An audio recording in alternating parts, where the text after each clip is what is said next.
Bismillah. Assalamualaikum warahmatullahi wabarakatuh. Apa kabar sahabat muslimah semuanya? Semoga hari ini selalu sehat dan tentunya bahagia.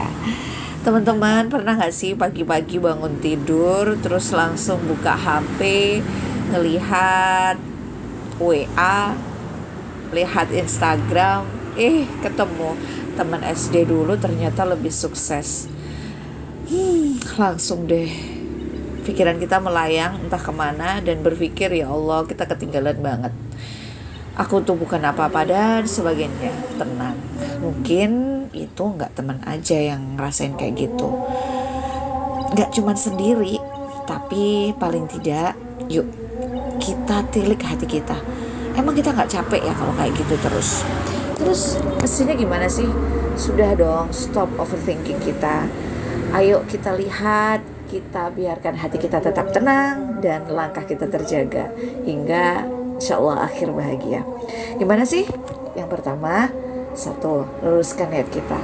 Ingat teman-teman, bahwa hidup di dunia ini ibarat kita itu seorang musafir atau sedang merantau yang punya tujuan akhir.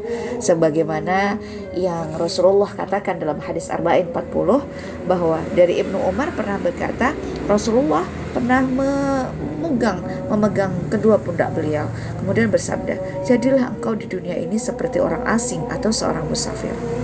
So, bagaimana seorang musafir itu tentunya nggak berhenti teman-teman, tapi terus bergerak dan terus mencari bekal. Yang kedua, jangan berlama-lama bersedih kalau di dunia ini ternyata kita harus menerima sebuah kenyataan yang tidak selalu bahagia. Bolehlah tarik nafas panjang sambil istighfar, astagfirullahalazim. Dan sudah, jangan berlama-lama bersedih. Yakin bahwa bersamaan dengan kesedihan itu ada kebaikan, ada kebahagiaan, ada kemudahan yang Allah sertakan.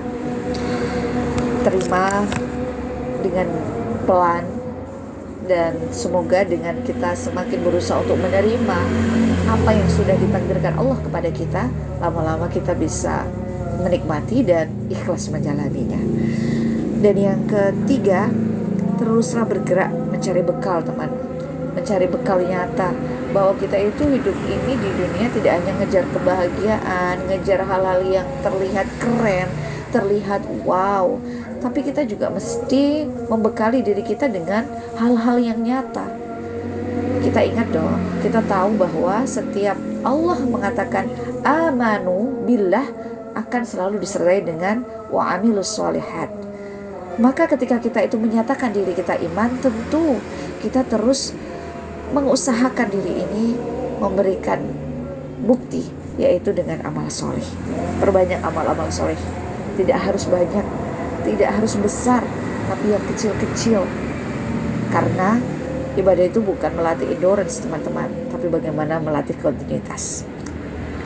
Dan yang keempat, banyakin interaksi Al-Quran. Ini praktis banget teman-teman. Dan baca Al-Quran itu ada suatu ibadah yang paling gampang, paling cepat menghadirkan banyak pahala. Tahu dong bahwa kita itu baca alif, lam, mim, itu bukan satu huruf, tapi 3 huruf. Dan satu huruf kita akan dibalas dengan 10 kebaikan. Dan Al-Quran itu tidak hanya jadi teman kita di dunia, tapi Al-Quran adalah satu-satunya teman yang akan menemani kita di alam kubur nanti. Dan yang kelima, rehat teman-teman. Rehat bukan untuk malas-malasan, bukan untuk rebahan banyak-banyak, tapi bagaimana kita rehat untuk menyusun kekuatan kembali, untuk ngecas kekuatan kembali. Maka bermajelis taklim, menuntut ilmu, itu bagian dari ngecas iman kita teman-teman. So, dari 5 hal itu, yuk kita pelan-pelan stop overthinking kita, agar hati kita senantiasa tenang, langkah kita pun tetap terjaga insyaAllah, dan hati kita senantiasa bahagia dan membahagiakan. Oke, itu saja yang bisa saya sampaikan teman-teman muslimah, dan semoga senantiasa sehat. Bye-bye, sampai ketemu. Assalamualaikum warahmatullahi wabarakatuh. Gua tak ke reels tapi